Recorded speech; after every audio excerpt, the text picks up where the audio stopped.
Missile নামটা শুনতেই কেমন যেন একটা আগ্রহ জাগে। পৃথিবীতে অনেক রকমের মিসাইল থাকলেও আজকের এই ভিডিওটিতে গাইডেড মিসাইল নিয়ে আলোচনা করব। চলুন ভিডিওটি শুরু করা যাক। গাইডেড মিসাইলও অনেক রকমের হয়ে থাকে। এর মধ্যে heat seeking, laser TV, active radar homing ও জিপিএস গাইডেড অন্যতম। তো আসুন জেনে নেই এই মিসাইলগুলো কিভাবে কাজ করে। প্রথমেই হিট সিকিং। হিট সিকিং হলো টার্গেট থেকে যে হিট নির্গত হয় সেই হিটকেই টার্গেট করে। অর্থাৎ ধরুন কোনো একটি ফাইটার জেটকে আপনি টার্গেট করলেন, এখন ফাইটার জেটের ইঞ্জিন থেকে যে হিট বের হবে এটাকেই টার্গেট করে মূলত হিট সিকিং মিসাইল কাজ করে।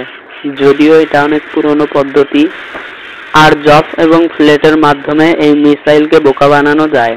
লেজার গাইডেড, এটি লেজারের মাধ্যমে টার্গেটকে শনাক্ত করে কাজ করে।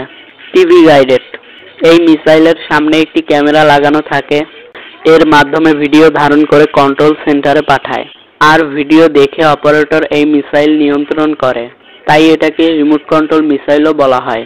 অ্যাক্টিভ রাডার হোমিং, এই মিসাইলের সামনে একটি রাডার থাকে, এর মাধ্যমে এটি লক্ষ্যবস্তুকে হিট করে। জিপিএস গাইডেড মিসাইল, এই মিসাইলে জিপিএস গাইডেড সিস্টেম ব্যবহার করা হয়। জিপিএস এর মাধ্যমে টার্গেটকে লক করে দেওয়া হয়, এর মাধ্যমেই এটি টার্গেটকে ধ্বংস করে। এই ভিডিওটি ভালো লেগে থাকলে একটি লাইক দিবেন।